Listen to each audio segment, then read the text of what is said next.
একসময় আমার একটা ধারণা ছিল এবং এটা আমি বলতাম অনেককে যে এই সরকার মানে ডক্টর ইউনূসের সরকার হয়তো কিছুটা আনাড়ি, হয়তো ঠিকঠাক মতো কাজগুলো বোঝেন না, কিন্তু সম্ভবত তারা অনেকটাই সৎ। তারা বিদেশে হয়তো টাকা পাচার করেন না, তারা নিজেরাও টাকা টোকা খুব একটা চুরিচামারি করেন না, এই ধরনের একটা ধারণা আমার ছিল। এই কারণে আমার কাছে মনে হয়েছিল এরকম একটা বিপ্লবের মাধ্যমে, এরকম একটা গণ অভ্যুত্থানের মাধ্যমে যে সরকারটা আসে তারা নিশ্চয়ই হারে হারে বুঝে যায় যে আগের সরকারটা কেন গেল, আগের সরকারটা কেন থাকতে পারল না। দুর্নীতির কারণে, অপকর্মের কারণে, এই সমস্ত কারণে তারা গেল। তো সেই কাজগুলো আমিও করব, এত দ্রুত করব, দায়িত্ব পাওয়ার সঙ্গে সঙ্গে করা শুরু করব, এই চিন্তাটা আমার মধ্যে কাজ করেছিল। কিন্তু ওই তো বললাম যে মানুষ সব জানতা না, মানুষ ভুল করে। এখন আমার কাছে মনে হচ্ছে যে তখন হয়তো আমিও আসলে ভুল বুঝেছিলাম। এই কারণে বুঝেছিলাম যে নতুন নতুন খবর চোখে আসছে।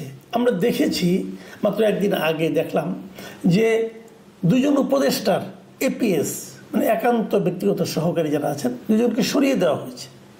কেন সরিয়ে দেওয়া হয়েছে কোনো ব্যাখ্যা নেই, কিন্তু এটা সবাই জানে যে কেন সরিয়ে দেওয়া হয়েছে। একজনকে সরিয়ে দেওয়া হয়েছে, উনি হলেন স্থানীয় সরকার মন্ত্রণালয় ও যুব ক্রীড়া মন্ত্রণালয়ের উপদেষ্টা যিনি ছিলেন আসিফ মাহমুদ সজীব ভুঁইয়া, ওনার মানে সহকারী একান্ত সচিব মানে এপিএস মিস্টার মোয়াজ্জেম হোসেন, ওনাকে দায়িত্ব থেকে সরিয়ে দেওয়া হয়েছে। এবং আরও একজন হলো স্বাস্থ্য উপদেষ্টা নূরজাহান বেগমের ব্যক্তিগত কর্মকর্তা মোহাম্মদ তুহিন ফারাবি, এই দুজনকে সরিয়ে দেওয়া হয়েছে। এই দুজন কারা, এটা নিয়েও কিন্তু আপনারা প্রশ্ন করতে পারেন। এরা আসলে সরকারি কোনো কর্মকর্তা নয়, মানে কোনো ক্যাডার সার্ভিস থেকে আসেননি। এনারা এই উপদেষ্টাদের ব্যক্তিগত পরিচয়ের উপর ভিত্তি করে এসেছেন। অনেকে এটাও বলতেন যে আসিফ মাহমুদ সজীব ভুঁইয়ার যিনি একান্ত সচিব, সহকারী একান্ত সচিব ছিলেন, উনি নাকি তার ব্যক্তিগত জীবনে বন্ধুও ছিলেন। যাই হোক, এরকম লোক তাকেও সরিয়ে দিতে হলো কেন, কেন সরে গেলেন? মাঝখানে একটা ফটো কার্ড দেখলাম একটা মিডিয়ার, সেখানে বলা হয়েছে যে এরই মধ্যে নাকি এই মোয়াজ্জেম হোসেন সাহেব মানে এই ব্যক্তিটা 3 শতাধিক কোটি টাকার মালিকও হয়ে গেছেন। তাহলে আর দোষ কি ভাই? আগে একটা প্রধানমন্ত্রীর বাসার পিয়ন যদি 400 কোটি টাকার মালিক হয় 15 বছরে, ইনি তো আরও চ্যাম্পিয়ন মনে হচ্ছে যে 9 মাসে 300 কোটি টাকা বানিয়ে ফেলেছে। এরকম প্রতিযোগিতা কিন্তু হয়েছে, এটাকে আপনি একদম উড়িয়ে দিতে পারবেন না। ফারাবি সাহেবের তথ্য ধীরে ধীরে আসছে এবং এটা অনেকেই জানে, অনেক কিছু আমি এগুলো নিয়ে ডিটেল বলতে চাই না, কারণ এগুলো নতুন কিছু না। আমি একটা ঘটনা বলি, আমাকে ওই দিন আমার এক মানে বন্ধু বললেন আর কি, 2 দিন আগেই বললেন, একটা পুরোনো ঘটনায় বললেন যে ওনার একবার উনি একটা বড় প্রতিষ্ঠানের শীর্ষ কর্মকর্তা, ওনার কোনো একটা প্রয়োজনে একজন উপদেষ্টার সঙ্গে উনি দেখা করতে চেয়েছিলেন। তো ভাবলেন দেখা করার আগে ওনার এপিএসকে এবং একটা ফোন দিই, কারণ এই সমস্ত এপিএসটা প্রায় সবাই কিন্তু স্টুডেন্ট কোটায় এসেছে, কারণ স্টুডেন্টরাই ওদেরকে বসিয়েছে বিভিন্ন জায়গায়, এই বৈষম্য বিরোধী সমন্বয়ক এরাই বসিয়েছে, তাদেরই লোকজন। এবং সেই এপিএসকে যখন ফোন করলেন যে আমি একটু ওনার সঙ্গে একটা বিষয় নিয়ে কথা বলতে চাই, একটা অ্যাপয়েন্টমেন্ট হবেন, কি আপনি এক কাজ করেন আসেন কথা বলি। কী বিষয় নিয়ে কথা বলবেন?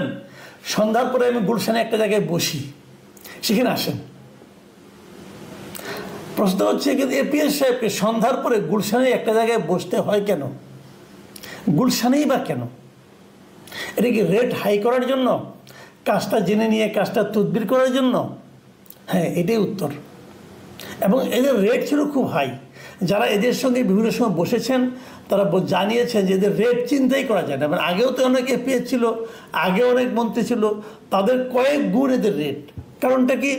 এরা জানতো, এরা বলতো যে আমরা তো মাত্র কয়েকদিনের জন্য এসেছি, আপনি তো কাজটা হয়ে যাবে, কাজটা করিয়ে দিচ্ছি, অতএব অল্প সময় আমাদেরকে এটা ম্যানেজ করতে হবে।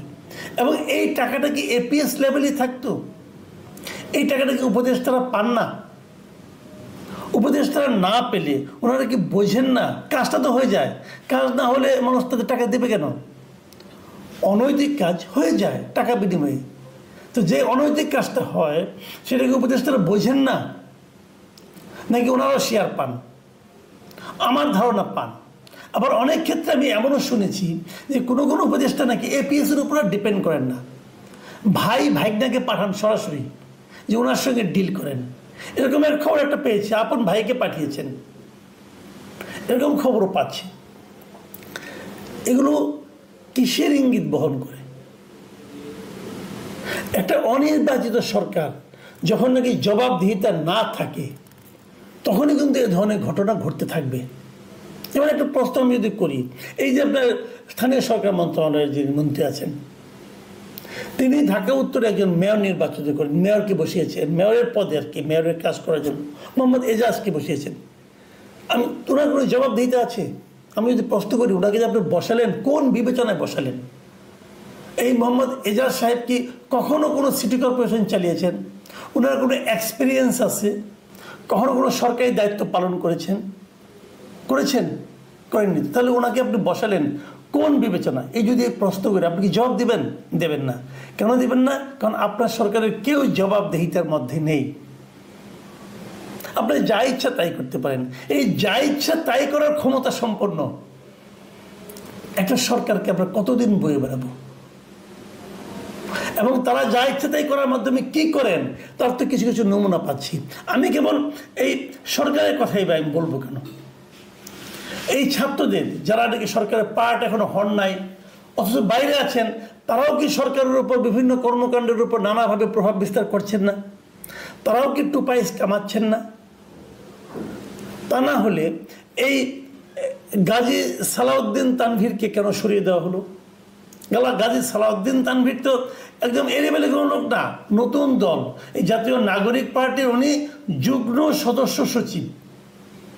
কয়েকদিন আগে তাদের এক সভায় এটা নিয়ে আপত্তি উঠেছিল, কয়েকদিনের ব্যাপারে অভিযোগ উঠেছিল, এবং একে নিয়ে একটা পত্রিকায় রিপোর্ট পর্যন্ত হয়েছে। ওনার বিরুদ্ধে অভিযোগ ছিল সুনির্দিষ্ট দুটো। একটা হলো যে পাঠ্য বইয়ের ক্ষেত্রে ওইখানে উনি একটা দুর্নীতিতে কিছু তদবিরবাজি করেছেন। আরেকটা হলো ডিসি বদলির ক্ষেত্রেও ওনার কিছু, ডিসি নিয়োগের ক্ষেত্রে ওনার কিছু অবৈধ ভূমিকা আছে, এবং সেখানে উনি প্রচুর লেনদেনের সঙ্গে জড়িয়ে গেছেন বলে বলা হয়েছে। আপনারা গাজী তানভীরকে চেনেন, দেখুন ওনার ছবি দেখেন আপনারা, কি নুরানি চেহারা। এরকম নুরানি চেহারার দ্বিতীয় একটা লিডার আপনি বের করতে পারবেন না। আমার না মাঝে মাঝে মনটা খারাপ হয়ে যায়, মাঝে মাঝে মনে হয় যে আওয়ামী লীগ আমলে একজন দরবেশ ছিল, এই এনসিপিও মনে হয় এটা দেখে একজন দরবেশ আমদানি করছিল। এখন এরকম একজন দরবেশ মানে সম্ভাব্য দরবেশ, তার উত্থান আমরা দেখতে পেলাম না, নাকি দেখতে পাবো তাও জানি না। কারণ কি, এনসিপি কিন্তু গাজী তানভীরকে বহিষ্কার করেনি, আপাতত দায়িত্ব থেকে অব্যাহতি দিয়েছে, একটা শোকজ করেছে, 7 দিনের মধ্যে জবাব দিতে বলেছে। যদি গাজী তানভীর সাহেব ভালো জবাব দিতে পারেন, যদি সেই জবাব তাদের কাছে গ্রহণযোগ্য মনে হয়, তাহলে উনি আবার ফিরে আসবেন। তখন আমরা আবার একটা দরবেশ প্রাপ্তির সম্ভাবনার মধ্যে থেকে যাব।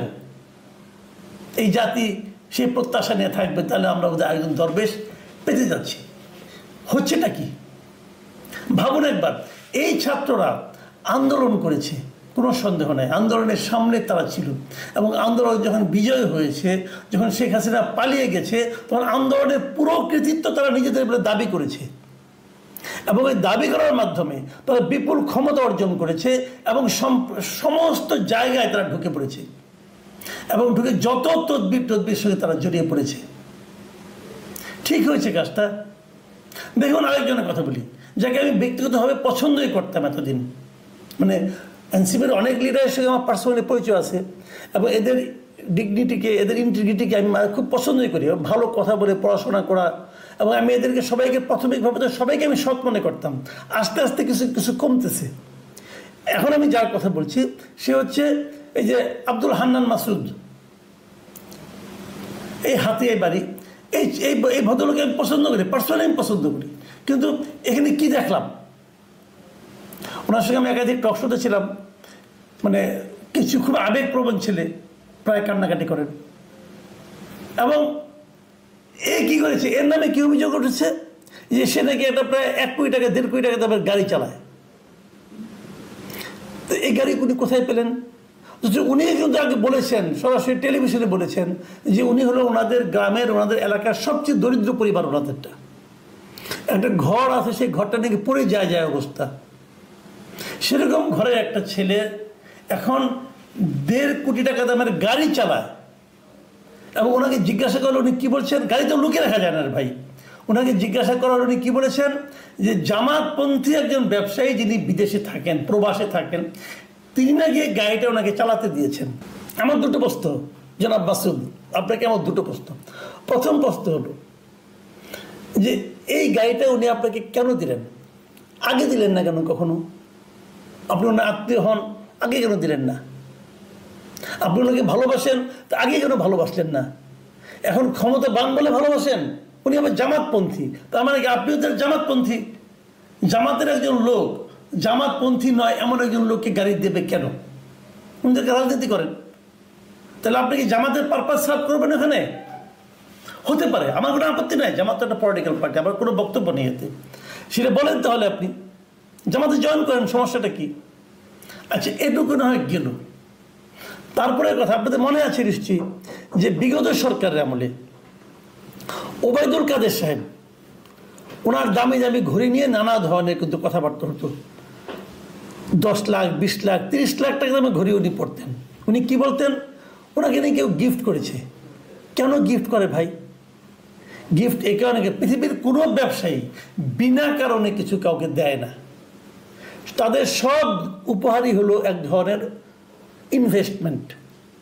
তারা জানে এই লোকটা সামনে ক্ষমতায় যাবে, অথবা ক্ষমতাবান হবে, অথবা ক্ষমতাবান আছে, তার কাছ থেকে আমার বিনিময়ে কিছু পেতে হবে, এই জন্য তারা দেয়। তো এখানে কি তাই হয়েছে? আপনি তাকে কী দিবেন বিনিময়ে, অথবা কী দেওয়ার গ্যারান্টি দিয়েছেন, অথবা কী দিয়ে দিয়েছেন ইতিমধ্যে? আপনাদের তো পাওয়ারফুল, আপনি একদম তদবির করলে, ফোন করলে তো কাজ হয়ে যায়। নিশ্চয়ই ওনার জন্য কোনো ব্যবসায়িক সুবিধা আপনি করে দিয়েছেন, সেক্ষেত্রে একটু ঘুষ। আসলে কি হচ্ছেটা? এদের কি চক্ষু লজ্জাও নাই? আচ্ছা ধরেন, একটা কথা আমি বলি, আর একটা কথা বলে শেষ করি। এই যে 1.5 কোটি টাকা গাড়ি, এই গাড়ি দিয়ে ঢাকা থেকে হাতিয়া যেতে কত হাজার টাকা দামে, কত হাজার টাকা তেল খরচ হবে? এই গাড়িটা তো ভাই ওই 700-800 সিসির গাড়ি না। 1 লিটার তেল দিয়ে এই গাড়িটা বড় জোর 5 কিলোমিটার চলবে। তো এই যে বিপুল অঙ্কের খরচ আপনি কোথায় করবেন?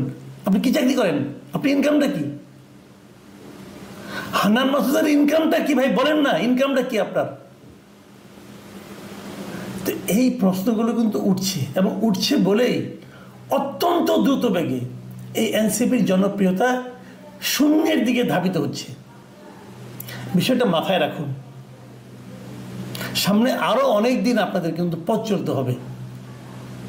আরো অনেকের নাম ধরে ধরে বলা যায়, আর বলছি না, আগামীতে বলতে হতে পারে। কিন্তু আপনাদের সতর্ক হওয়ার জন্য আহ্বান জানাচ্ছি। আপনাদের নিয়ে কিন্তু এই জাতি এবং ব্যক্তিগতভাবে আমি অনেক আশা করেছিলাম।